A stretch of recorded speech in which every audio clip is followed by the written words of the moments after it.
ભાભર જિલ્લો વાવથરાદ ભાભર તાલુકામાં સ્થાનિક સ્વરાજ્યની ચૂંટણીના પરિણામો જાહેર થતાં રાજકીય ચિત્ર સ્પષ્ટ બન્યું છે। તાલુકા પંચાયતની કુલ 18 બેઠકો માટે થયેલી મતગણતરી પૂર્ણ થતાં ભાજપે બહુમતી સાથે આગવી લીડ મેળવી છે। તાલુકા પંચાયતની 18 બેઠકોમાંથી ભાજપના 10 ઉમેદવારો વિજેતા જાહેર થયા છે, જ્યારે કોંગ્રેસને 7 બેઠકો પર જીત મળી છે। ઉપરાંત એક બેઠક પર અપક્ષ ઉમેદવારે જીત મેળવી પોતાનું સ્થાન મજબૂત બનાવ્યું છે। પરિણામે તાલુકા પંચાયત પર ભાજપનું પ્રભુત્વ જોવા મળી રહ્યું છે। જોકે કોંગ્રેસે પણ સારો પ્રતિસ્પર્ધા આપ્યો હોવાનું પરિણામ દર્શાવે છે। બીજી તરફ ભાભર તાલુકામાં આવતી જિલ્લા પંચાયતની 3 બેઠકોના પરિણામો પણ જાહેર થયા છે, જેમાં કોંગ્રેસે 2 બેઠકો જીતતા મહત્વપૂર્ણ પ્રદર્શન કર્યું છે, જ્યારે ભાજપે 1 બેઠક પોતાના ખાતામાં મેળવી છે। મતગણતરી પૂર્ણ થતાં ઉમેદવારોને સમર્થકોમાં ઉત્સાહનો માહોલ જોવા મળી રહ્યો છે। વિજેતા ઉમેદવારોનું સ્વાગત ફૂલહાર ને મોં મીઠું કરાવી ફટાકડા ફોડીને ભવ્ય ઉજવણી કરવામાં આવી રહી છે। આ પરિણામો પરથી સ્પષ્ટ થાય છે કે તાલુકા સ્તરે ભાજપે પોતાની સ્થિતિ મજબૂત બનાવી છે, જ્યારે જિલ્લા પંચાયત સ્તરે કોંગ્રેસે પ્રભાવ જાળવી રાખ્યો છે।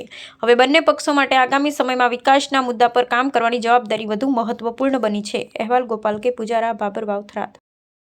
આજરોજ તારીખ 28 તાલુકા અને જિલ્લા પંચાયતોની સામાન્ય ચૂંટણીની મતગણતરીની પ્રક્રિયા સરસ રીતે પૂર્ણ કર્યા બાદ કુલ જિલ્લા પંચાયતની 3 બેઠકો પૈકી 2 બરવાળા 18 મીઠા એ કોંગ્રેસ પક્ષના ઉમેદવારની જીત થયેલ છે, તેમજ 26 સણવા જિલ્લા પંચાયત ઉપર ભારતીય જનતા પાર્ટીના ઉમેદવારની જીત થયેલી છે।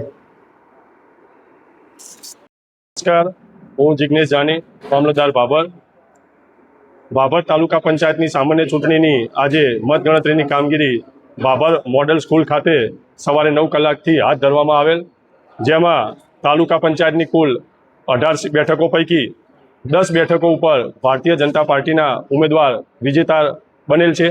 7 બેઠકો ઉપર ભારતીય રાષ્ટ્રીય કોંગ્રેસના ઉમેદવાર વિજેતા બનેલ છે અને 1 બેઠક ઉપર અપક્ષ ઉમેદવાર એ વિજેતા બનેલ છે। શાંતિપૂર્વક આ મતગણતરીની કામગીરી પૂર્ણ થયેલ છે।